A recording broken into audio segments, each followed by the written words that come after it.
Hi everyone, Dawn Anderson here with the Nevada Department of Wildlife. I am the Hunter Education Archery Education Coordinator in the Western Region, and I'm here to offer you an exciting opportunity.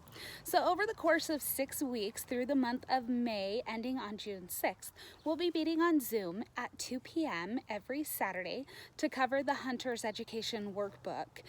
So that'll be 2 chapters every week, every Saturday. And this isn't for certification, it's just to complete the workbook. So if you're interested and you need a workbook, go ahead and send me an email at danderson@ndow.org. That's DANDERSEN @ndow.org, and I'll get you a book in the mail.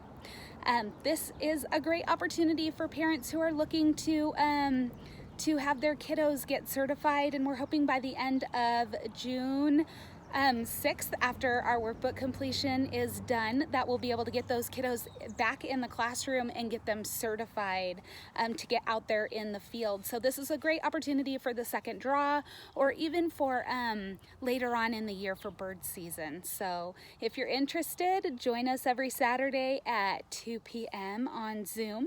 If you're looking to get certified right now for Hunter's Education, you can go on our website at Nevada Department of Wildlife. Click the Education tab. You'll find Hunter Education there. There's 2 different vendors. You can go to Hunter Ed Course. It's a www, I don't want to mess up the email address. It's www.huntercourse.com, or you can go to www.hunter/ed.com. Again, if you need a book, go ahead and send me an email. Otherwise, hopefully we see you every Saturday. Thanks. Have a good day.